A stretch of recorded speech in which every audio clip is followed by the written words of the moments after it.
Peace be upon you all. My name is Mohammed Layiq Sediqi, the father of Holophase, and this is episode 5, final part 11. Imagine the lights in a cinema slowly dimming. The noise of the outside world fades into a distant hum. It's just you, your breath, and this voice in your ear. We've reached the final scene of episode 5. You and I have walked a long way together to get here.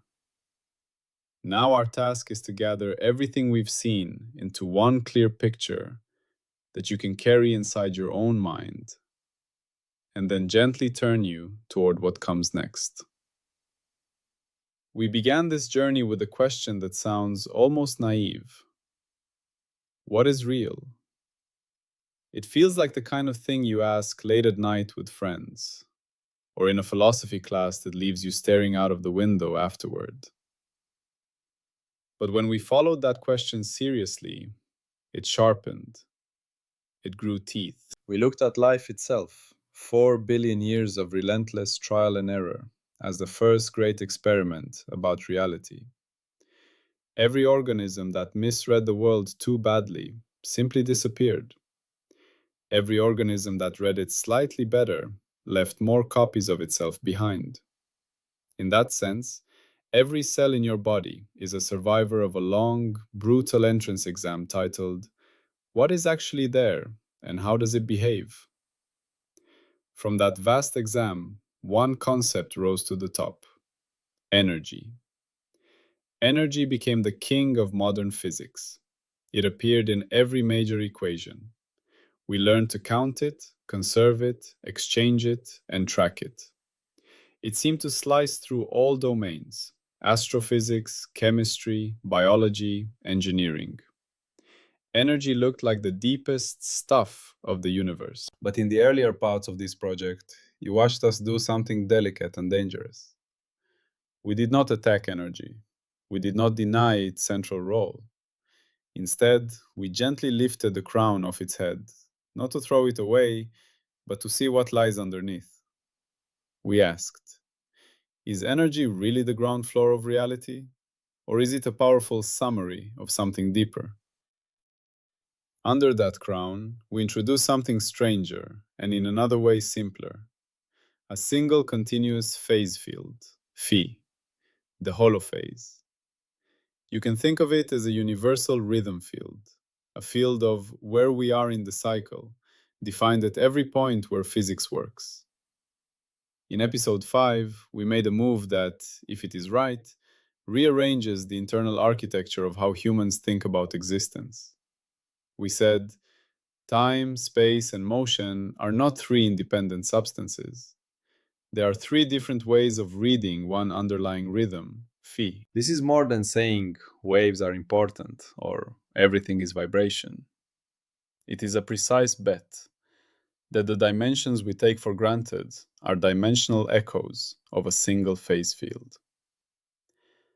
In this final part of episode 5, our task is to weave together the strands of what we've done so far into a single, living story you can carry, and then to turn you toward episode 6, where we begin opening the source code itself, phi and its derivatives, as a genuine code of existence.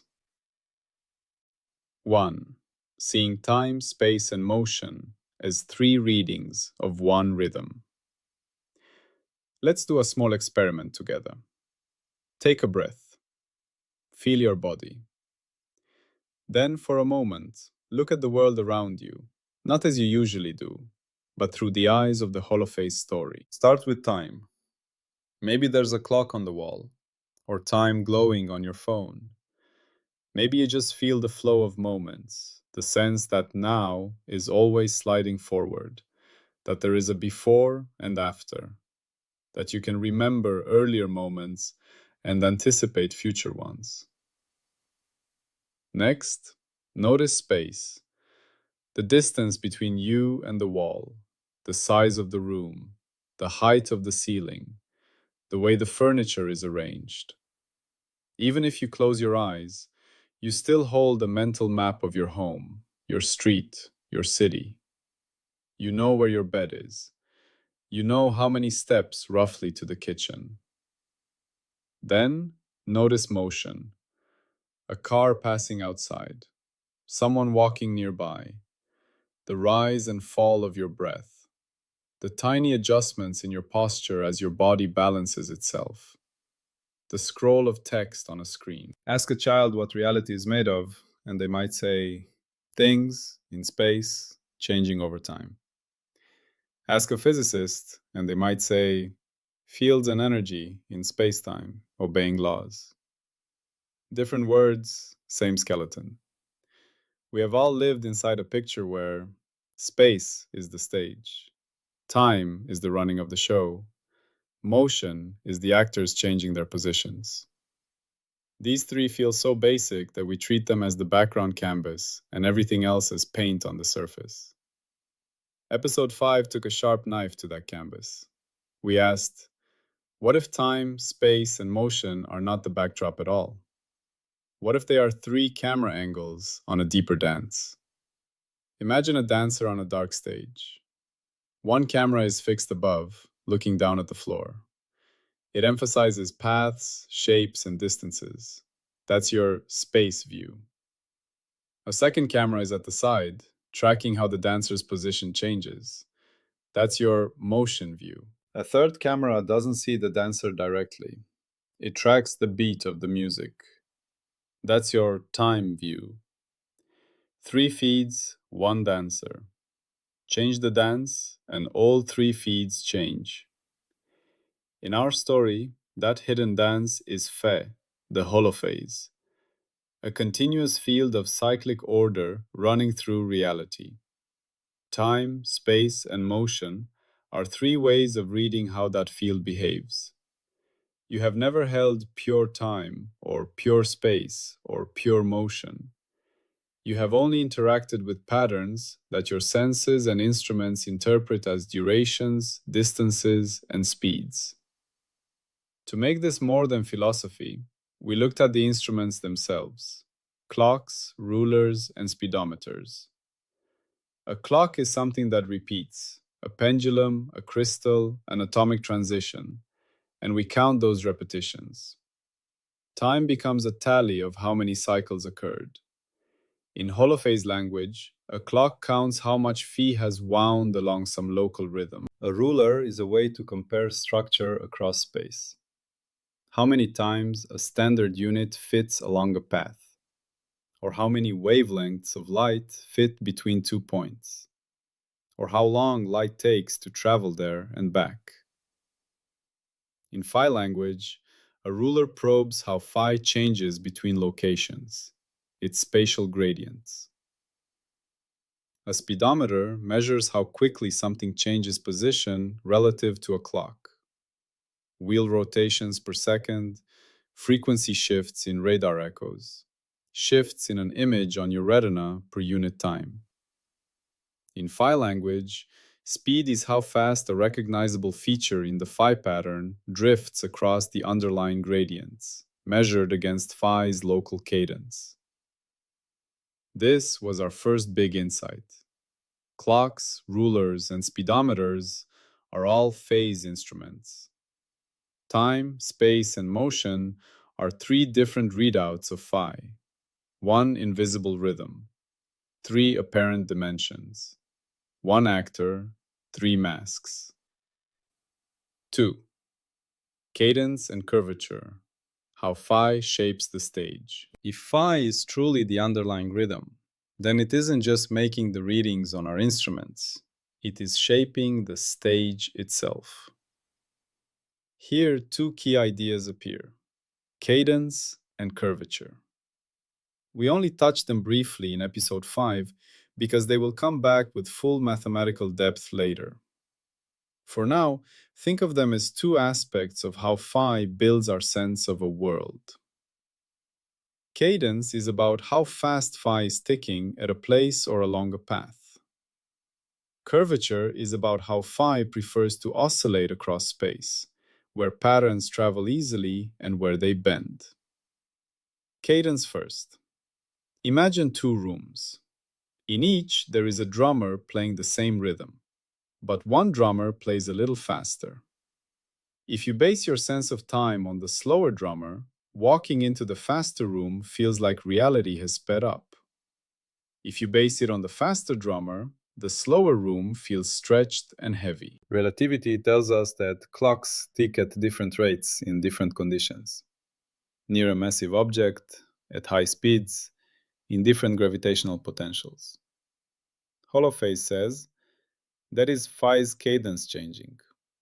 A clock is not reading an absolute, universal time. It is faithfully reporting what the holophase is doing at its location. Curvature next. Imagine phi as a landscape. In some regions, it is flat. In others, it has hills, valleys, ridges. If you roll a ball on a flat floor, it travels in a straight line. If the floor itself is warped, the ball's path curves with no extra push. It simply follows the terrain. In standard physics, gravity is described as space-time curvature. Massive objects curve space-time, and things move along those curves. In holophase language, gravity, geometry, and many other effects are different faces of one thing: how phi's oscillatory landscape is shaped. Curvature in that landscape guides how phase patterns propagate, focus, and orbit. Freefall is what it feels like to move along the natural lines of that landscape. Instead of starting with a pre-existing stage called spacetime and placing matter and energy on it, we start with phi and let spacetime emerge as our best large-scale map of how phi's rhythms interact. Light cones, who can influence whom and how fast, become diagrams of how quickly phi disturbances can move. The metric, how we compute distances and durations, becomes a compressed summary of phi's local cadence and curvature. We will make this precise in equations later. For now, just store this. How phi ticks equals how time feels. How phi bends equals how geometry and gravity feel. 3. Derivatives. Nested change as the hidden grammar. Another thread we followed in episode 5 was nested change. Your experience of motion is not just how fast I'm going, but also, am I speeding up or slowing down? Is that speeding up smooth or jerky? Does the direction itself twist and shift? Physics captures this with derivatives: velocity, acceleration, jerk, and further layers. Episode 5 made a strong claim. These nested levels of change do not live only in motion, they live in time and space too, because time and space are readouts of phi. For motion, the ladder looks like this: position, velocity, acceleration, jerk, higher derivatives. For time, you have basic ticking rate, how fast phi wins. Changes in that rate from place to place or condition to condition, time dilation. Ripples and modulations in those dilation patterns. For space, you have distance, gradient, how quickly something changes as you move, curvature, how that gradient itself bends, higher spatial structures. Holophase gathers all these ladders into one picture. They are all shadows of the derivative structure of phi. Time derivatives, how phi changes when you wait. Spatial derivatives, how phi changes when you move. Kinematic derivatives, how phase features trace paths through the phi landscape. In episode 5, we didn't drown you in equations. Instead, we let you feel this grammar through intuitive examples. Episode 6 is where we begin treating each of these derivatives as a symbol in a code. 4. The ladder of scale. One phase skeleton from quanta to cosmos. Another important journey we took was across scales, from the quantum through the human to the cosmic. At quantum scales, phi flickers violently. Phase changes rapidly over tiny distances and times. Things that we try to picture as particles behave like waves, interference patterns, tunneling, superposition. The usual marble picture breaks. A phase picture makes much more sense. Phi there is fast, delicate, and profoundly wave-like. At human scales, the wildest fluctuations average out. What remains are mid-band rhythms, sound waves, vibrations in solids, chemical oscillations, heartbeats, brain waves, traffic flows. You live in this band. Here, seconds and meters feel stable. Motion is smooth and familiar. At cosmic scales, phase patterns are slow and vast. Orbital periods, stellar life cycles, galactic rotations, the expansion of the universe. Time is measured in millions or billions of years. Space is measured in light years. Things that seem static to us are still phase processes, just moving on glacial timescales. Across all of these scales, one structure remains. Reality never stops being oscillatory. It is always built from phase relationships. What changes is which band of phi dominates your experience and your instruments. It's like listening to the same piece of music played at three vastly different speeds. At high speed, you hear a buzz. At normal speed, a melody. At very low speed, slow chords. It feels like three different experiences, but the score underneath is the same. We call this the phase skeleton of reality, a hierarchy of rhythms from microscopic flicker to cosmic drift. 5. Falsifiability. How the universe could say no. A theory this ambitious is meaningless if it cannot, in principle, be wrong. So, in earlier parts of episode 5, we spent real time on falsification gates, ways the world could show that the holophase picture, in its strong form, is false. We said, in effect, if someone builds a stable, precise way of measuring time, space, or velocity that uses no cyclical process at all, no repeating pattern anywhere in the chain, then the claim that all dimensional readings are ultimately phase readings is in trouble. If there exists a domain of physics where time, space, and motion behave perfectly well, where we have clean predictive laws, but where no consistent phase description is even possible in principle, then phi cannot be a universal substrate. If we find a regime where we can deform time, change clock rates, without any linked, law-bound change in space and motion, or deform geometry without any linked change in clocks and trajectories, then time, space, and motion are not three shadows of the same phi. They are independent ingredients, and the holophase story collapses. If there is even one robust, foundational law of nature involving time, space, or motion that simply refuses to be recast in phase grammar without losing correctness, then that law is an orphan. It lives outside the holophase ontology. If we discover sharp, stable, interference-like structure in systems where phase is provably incoherent, or if we must introduce new, irreducible stuff that cannot be represented as organized patterns in a phase field, especially in quantum foundations or consciousness, then phi is not the full ontological story. These are not decorative. They are the places where the universe gets to answer back. If experiments walk through some of these gates, the holophase model, in this strong form, dies. If experiment keeps failing to break it, then phi as substrate becomes a more serious candidate. 6. The ocean of phi and your place in it.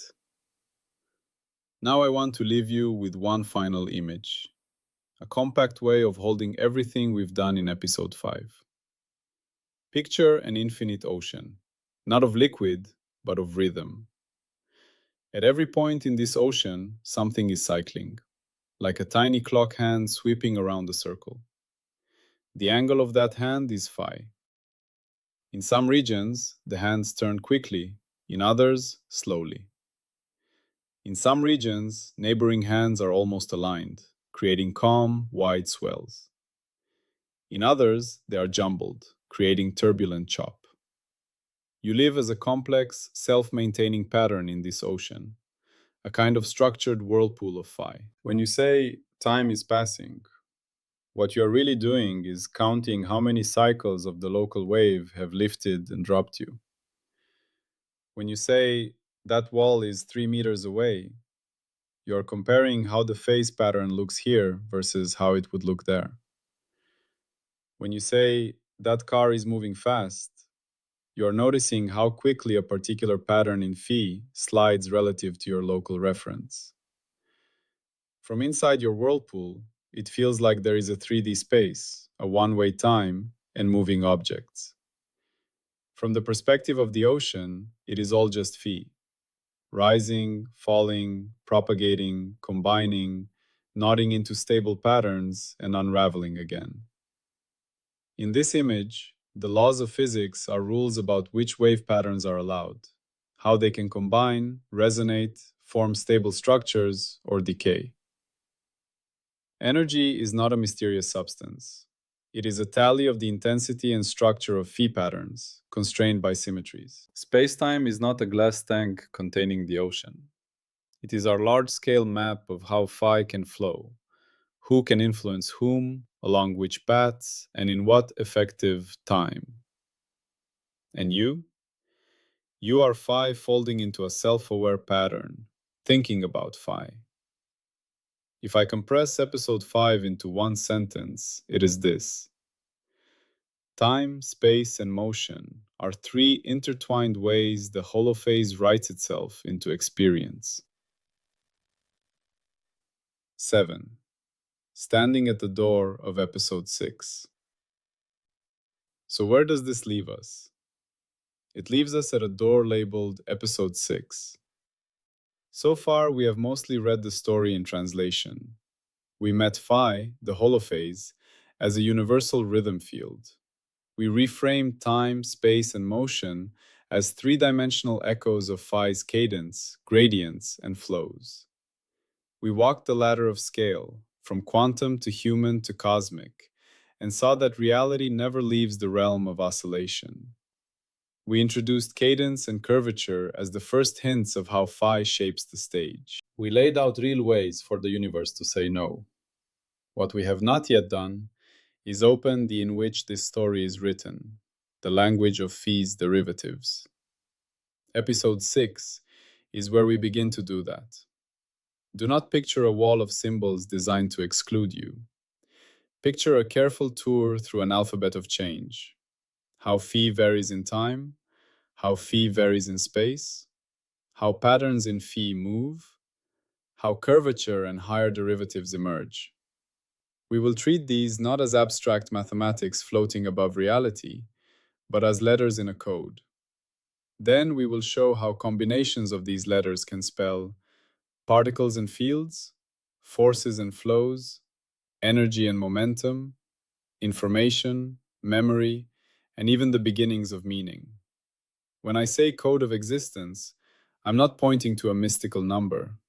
I mean a finite set of allowed changes in phi, plus a finite set of rules for how those changes combine, that is rich enough to write atoms and galaxies, cells and brains, and the very experience you're having right now as you listen. This is a huge claim. It must be tested ruthlessly. But it is also a beautiful possibility that the universe is written in a phase language we can learn. 8. Your role in what comes next. As we close episode 5, I want to turn to you directly. Wherever you are right now, walking, resting, working, you are not just a passive listener. The holophase model now lives partly inside your nervous system. New connections have formed between time and phase cadence, between space and phase gradient, between motion and phase feature drift. That means you are now part of the experiment. Yes, The Holophase story will be tested in laboratories, with lasers and interferometers, atomic clocks, and telescopes. But it will also be tested inside human understanding. Each time you encounter a scientific result, you can quietly ask, does this make more sense if I rephrase it in the language of phase? Each time your experience of time stretches or compresses, an hour of boredom feeling endless, an hour of joy vanishing in a flash, you can wonder, is this my nervous system reading a local change in Phi's cadence in its own way? You do not have to believe this model. Your doubt is not a problem. It is part of the process. Every time something refuses to fit, it shows where the theory must be sharpened or maybe abandoned. Every time something clicks more deeply when you translate it into Phi language, it is a small point in its favor. So as we stand at the threshold of episode 6, carry forward one quiet personal question. If reality really is one continuous rhythm, and time, space, and motion are three ways of reading it, what does that make me? What does it mean if your thoughts, your memories, your hopes and fears are themselves phase patterns in the same Phi that shapes galaxies? We will not answer that all at once, but step by step, episode by episode, we will keep walking toward it. Whatever the final verdict on the holophase turns out to be, the act of looking this carefully at reality is already a way of honoring it, and of honoring your own mind as one of its brief, astonishing expressions. And as we move on, remember this simple truth. You have not just been listening to a story about the universe. You have been helping the universe discover a new way of telling its own story through you.